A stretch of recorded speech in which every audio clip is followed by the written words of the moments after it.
Hello, ladies and gentlemen, and welcome back to Valhalla. And if the last episode was a bit short, it's probably because I was panicking a bit. I do have my timer here, just to make sure that I'm, getting episodes of a correct length. And for the most part, if the last one ended up short, it's probably because I was panicking, and I was just thinking I'll end it here for now because I don't want to mess this up. And I just kind of I took a moment to think it through, a couple hours to think it through, and if we think about this correctly, Sei was panicking and just trying to change the subject, and she just picked a bleeding Jane because she's like, let's think through what her process was. I don't want to answer why I haven't called Sei, which most likely is because she doesn't want to endanger her by associating with her.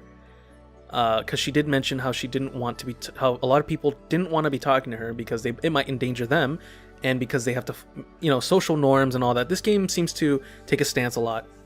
You can skip this, by the way. I'll probably put up when you can skip this explanation and just skip straight to the story. Just click to the timestamp on there, or it'll be in the description as well.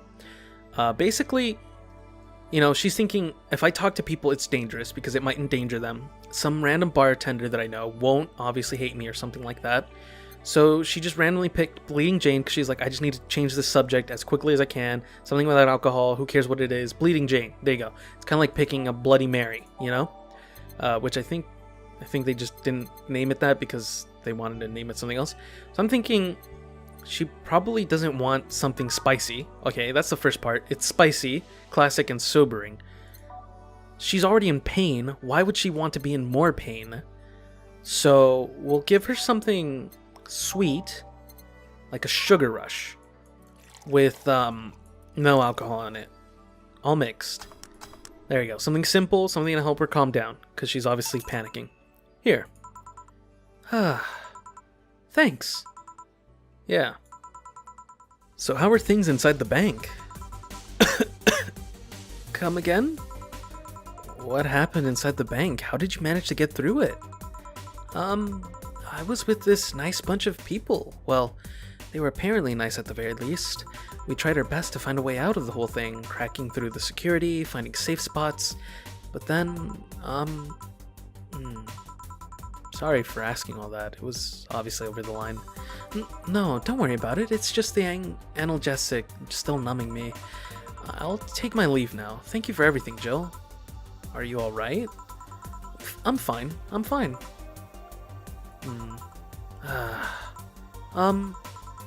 Weren't you leaving? Yeah, I was, but, well, I just said I was fine? Yeah? I'm not. So I wanted to know if you could lend me your ear for a bit. Well, I was gonna take my break. Oh, sorry. No, what I mean is that I could lend you an ear if you don't mind going to the back alley for a bit. Yeah, please. Aw, we're gonna hear her out. I hope we get to hear her story. Alright. So there's a reason why I always do this. I think I explained it in the first episode, but you should always just do it separately, because you never know. I might want to redo all this or come back to it later and do it differently. Okay. Want one? Sorry, I haven't smoked since high school. But don't mind me, though. Smoke ahead. Thanks. So, why me? You're the closest friend I have nearby that isn't avoiding me, and I think I'm about to explode. Why? Because I'm afraid. I'm terrified. I'm scared.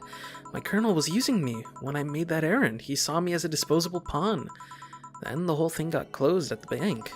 We were stuck there with no food or water for 3 days. I saw a man be beaten to death after he found some snack in his pocket. When I was in rescue duties, I usually dealt with collapsing buildings, fire, that kind of stuff. But seeing people do that to other people is just... Calm down. Nobody will hurt you here. You sure? I'll make sure of it. Just take deep breaths. I can't even imagine what happened there, and truth be told, I don't want to imagine it. But it's easy to tell you bottled up everything while you were there. Is it obvious? Kinda. Well, I had to get out of there. Fear would have only gotten in the way. And besides, I made a promise to come back to... Alright. What's the deal with Stella?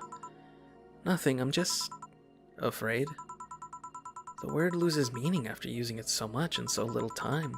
She should have been worried sick, and I couldn't call her after I came back. I'm afraid of what she will say. She will insult you. She looks like that kind of girl. But I'm betting all I have that she will be quickly happy that you're fine and alive. Yeah, you're right. Think about it this way. A slap or despair for what's left of her life. I wouldn't pretend to disappear. I mean, besides, from what you tell me, you're pretty much only coming to your senses today, right? Yeah. It's weird how everything can change in such a short notice, you know? On Thursday I was a girl doing her duties, minding only her own business. Now I'm injured, and woke up to find out I can't go back to those duties. Part of me is happy. I knew full well white knights usually did more harm than good. On the other hand, I really loved my job.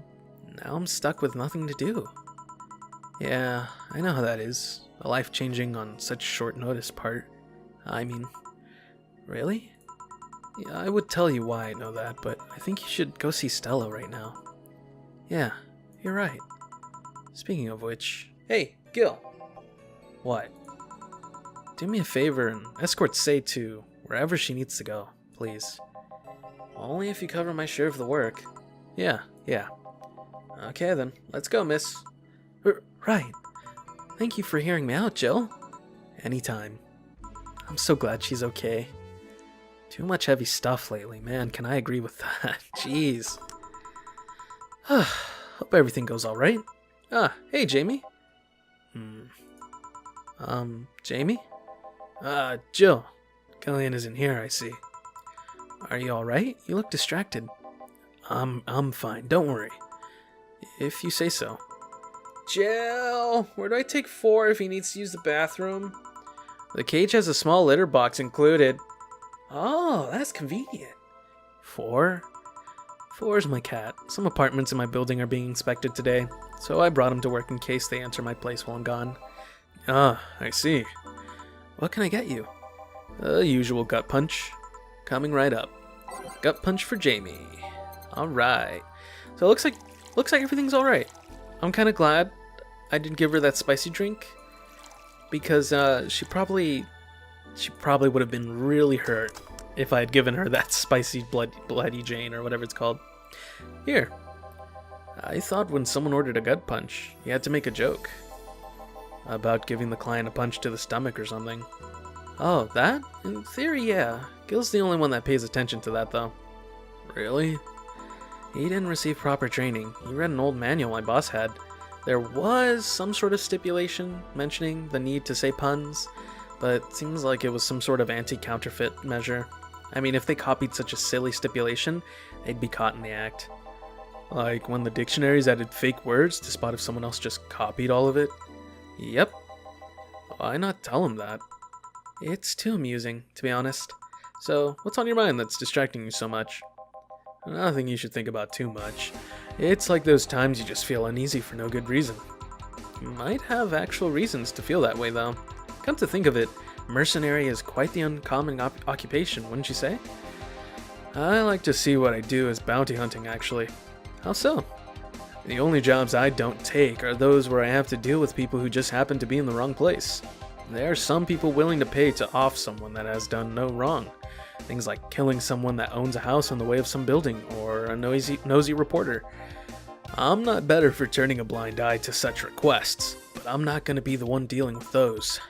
The bounty hunter part comes where?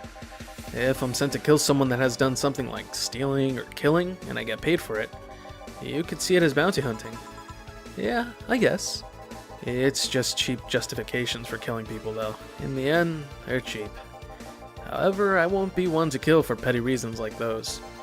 But let's change the subject here. I'll have something bitter if you don't mind. Huh? Sure.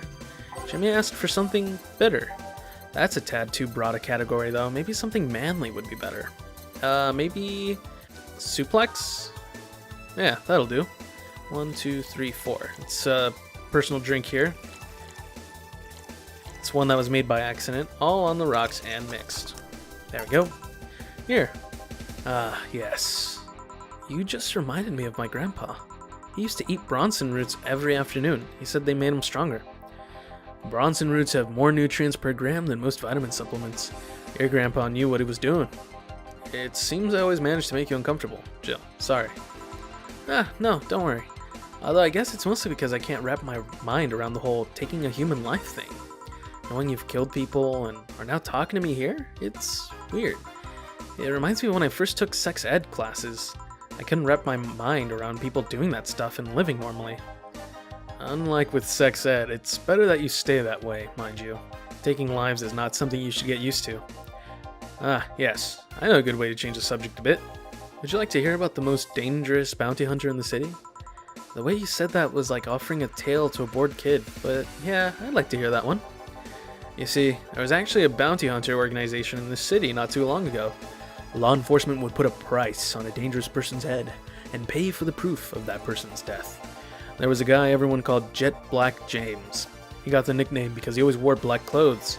The interesting thing was that the black clothes were there to hide bloodstains he got from his contracts. His tracking skills were top-notch. His information network was the best. Some even joked he could finish the bounty within half an hour, or he wouldn't take the reward. It was too good, in fact. At one point, he took all bounties and didn't take a single reward. He was just that crazy by then. The last bounty that the organization ever posted was on James's head. The police had him cornered. His last words were, "Send it all to my account," before shooting himself. Damn. Why hasn't that been made into a movie? So there were no more bounties after that? A registered bounty hunter was charged with many counts of manslaughter using his old targets as proof. If somebody else tried to recreate the organization, the seed of doubt would grow in little to no time. What guarantee is there that such an organization wouldn't actually be a trap? They could use the registered bounty hunters to take care of the most bothersome criminals, and then dispose of the bounty hunters by pressing charges using their targets as evidence. So, no.